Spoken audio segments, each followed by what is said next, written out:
Ang ganda talaga ng lugar na to, no? Actually, mas maganda nga dito pag tag-ulan eh. Pero tag-tuyot. Pero maganda pa rin dito. Siyempre, kasi dito ka eh. He! Oo nga. Mas gumanda lang naman talaga yung view dito dahil sa'yo eh. Oo na. Sige na. Mas maganda na ako dito sa lugar na to.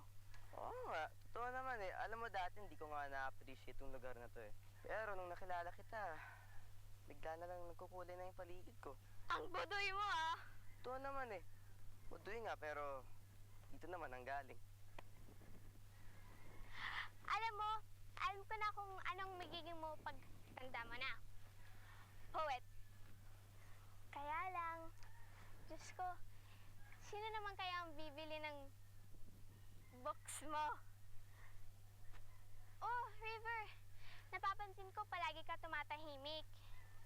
Dahil ba sa sinasabi ko na walang bibilis na mga books mo? Hindi, hayaan mo na. Sasabihin ko sa lahat ng friends ko na bumili sila ng books mo. Diba? Hindi naman yun eh. May naalala lang ako. Ano? Sino? Wala. Ha, kunwari ka ba? Siguro yung girlfriend mo sa Maynila, no? Hindi no. And for your information, wala pa akong girlfriend, okay? Siguro yung crush mo, no? Ikaw palang nagiging crush ko.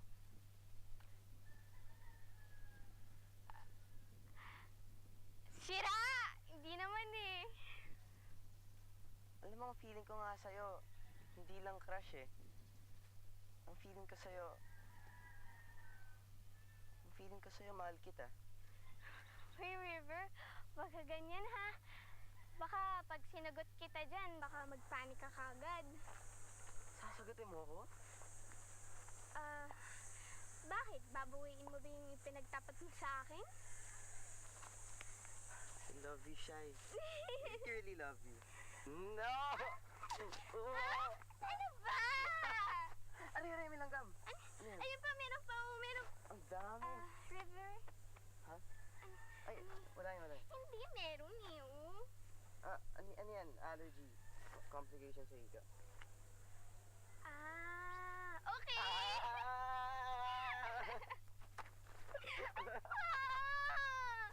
Napakasaya ko nun, dear heart. Ganun pala ang feeling pag nalalaman mong may isang taong nagmamahal sa'yo. Pati tampo ko sa parents ko. Pansamantala ko nakalimutan. Ganun pala yun.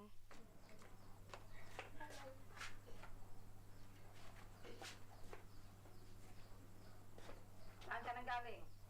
Ay, dyan lang ho. Namasyal lang ho. Balita ko, nakikipagnobyo ka na raw. Alam kong nagtatampo ka sa mami mo. Pero kung iniisip mo na ang pakikipagnobyo, paraan para magrebelde ka sa kanila, mag-isip-isip ka muna, bata ka. Hindi ho ako nagre-rebelde, okay? Shai! Huwag mong pagtatasan ng boss ng lola. Pero nakikipagnobyo ka na.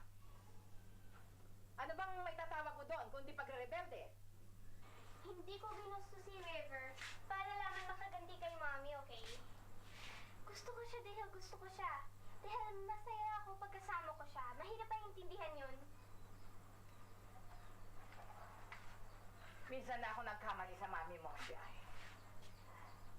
Akala ko ang pagpapalaki ng anak yung paraan na bigyan mo ang lahat ng anumang magustuhan niya dahil mahal ko siya.